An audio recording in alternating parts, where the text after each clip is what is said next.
By the end of today's episode, you'll know how to become your agent's favorite client, the one they keep thinking about, pitching, and rooting for.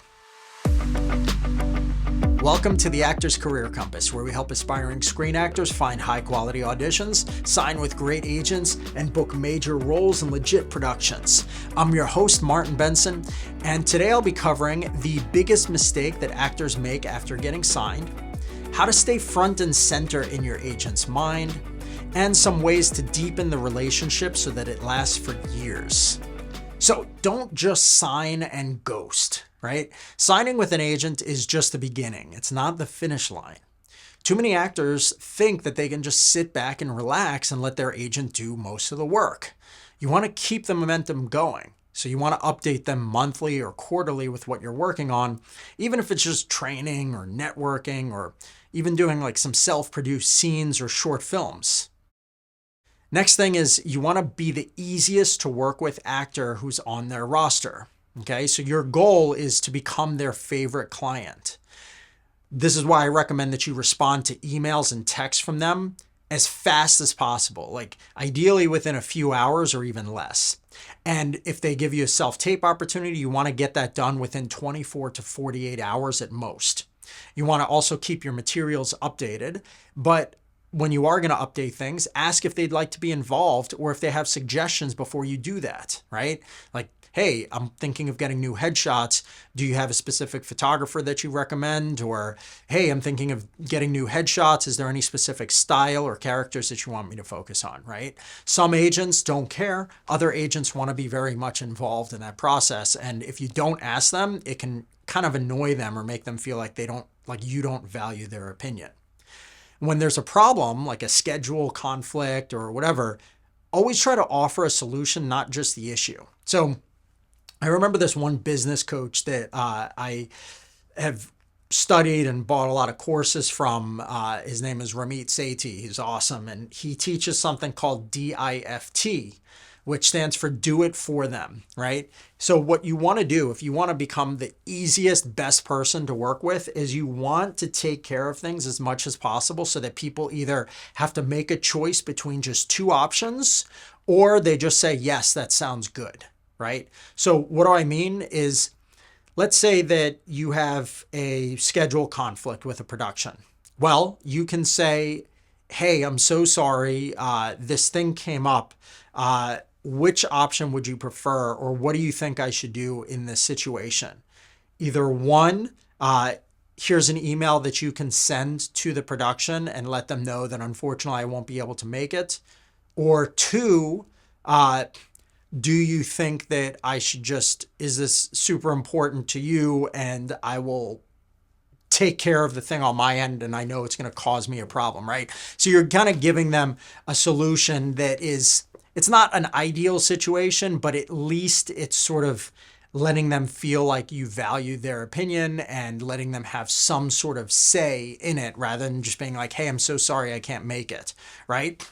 Now, if it is a thing where, hey, I'm so sorry I can't make it, and you know that you can't get off of the other thing that you have, then you could even draft an email for them so that they don't have to be the one who drafts it, right? That's nice. So then they're like, hey, thanks so much. I understand. I'll send them over this email. And you might write, hey, Mr. Casting Director, I'm so sorry, but my client so-and-so has just informed me that something extremely important has come up and they're no longer going to be able to make the production. This is a one-time thing. It's extremely rare for this client to ever back out on a project. I'm very sorry for this. Please let me know if there's anything that I can do. I can even offer an alternative actor for the role, right? And imagine like if you drafted that email and sent it to your agent or your manager and just said, hey, I know you probably already have an email that you can send, but if you don't, or you want to use this one, I just drafted this to save you some time, right? Little things like that where they don't have to think as much and you kind of solve the problem somewhat for them and didn't just put the work back on them, make them appreciate you more. Now, another thing that you can do for your agent to improve the relationship is to create a sort of like a quick pitch kit for your agent. So instead of just sending random updates once in a while, you want to make it easy for them to pitch you. So you want to send them an email every quarter or so with your most up-to-date materials all in one place. The email should basically look like this. Hey, agent, name. Just wanted to send a quick update as I started some new training, or as I got new headshots, etc., whatever it is.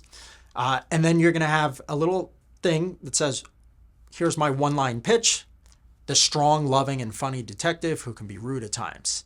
And then you'll have actors access link, website link, top 3 types, funny detective, loving father, strong businessman. And then recent updates. Just wrapped a supporting role in a short film and starting a 6-week program at the Barrow Group. Current goal, getting more co-stars this year. And then you end with, thanks again for all you do, excited for what's next, or excited for what's ahead. Please let me know if you need anything else from me. Right? So essentially this email that you have is really, really simple. It's kind of formatted in this way to give them all the information that they need. They have your actors access, which should have like your most up-to-date headshots and your clips and everything on there. So you don't need to attach stuff to your email. You're just giving them a link to things and you're reminding them what your goals are and what your character types are so that you stay top of mind with them. Essentially, you're going to send this kind of email every 3 to 4 months, and especially if you've just done something that's like a new update for them. You want to include your goal. Remember, include the part that has your goal because this reminds your agent what kinds of roles you're right for and what you want them to be submitting you for so that they continue to do so.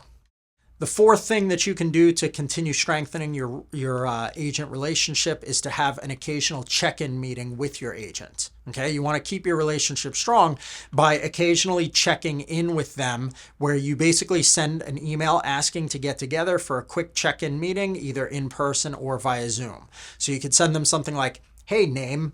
Hope you're doing well. I'd love to schedule a quick check-in sometime soon if you're open to it, just to touch base and see how things are going on both ends. No rush at all, whatever works best for your schedule. Thanks again for everything," right? And then in that meeting, you're going to want to do the following. Number 1, say thanks, right? Hey, just want to start off by thanking you for all the submissions and help that you've been with getting me out there more. Then number 2, you want to share some quick wins. I actually recently booked some indie films and have done some new headshots. Then number 3, you want to ask what's working.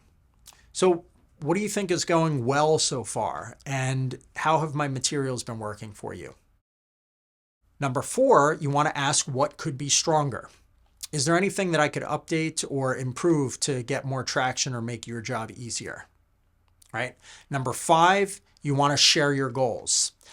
Now, I'm thinking I want to start aiming to book more guest star roles now.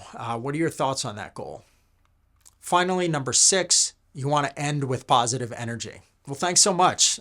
Is there anything else that I could be doing to make your job easier?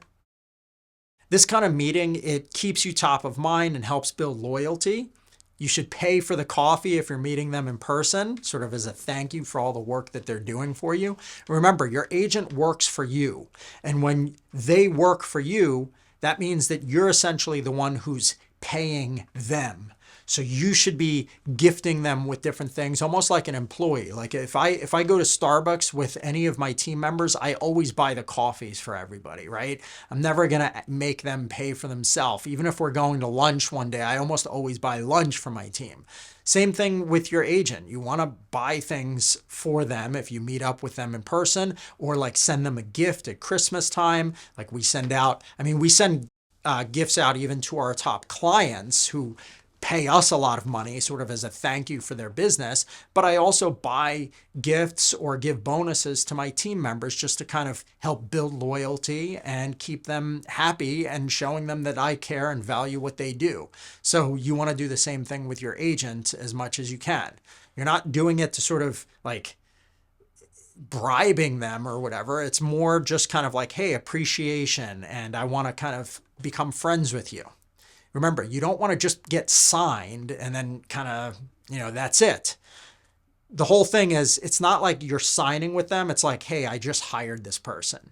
So I found someone, they like me, they're signing me, meaning like I'm hiring them. Now I want to do what I can to make this relationship as fruitful as possible. Okay? You want to turn yourself into one of your agent's favorite clients. Agents love actors who are clear, responsive, and collaborative. The closer that your relationship is with them, the more that they're going to do to get you work. A great agent relationship will grow over time, and your consistent effort will make that difference. Thanks for listening. Now, if you want to learn all about how to find and sign with a great agent, I highly recommend checking out my podcast called Want an Acting Agent? Stop waiting to be discovered and do this instead. And it's episode number 145. I dive deep on the exact steps to take and things to look for if you're hoping to sign with an agent soon. Check it out. Again, it's episode number 145. Want an Acting Agent? Stop waiting to be discovered and do this instead. It's on the Actor's Career Compass. Lastly, if you found this podcast helpful, I'd really appreciate if you could leave a review or write a comment or subscribe if you're watching on YouTube. These types of things will help more actors find these episodes. So to leave a podcast review, all you have to do is go to ratethispodcast.com/actor success. Okay? Thanks so much, and I'll see you soon.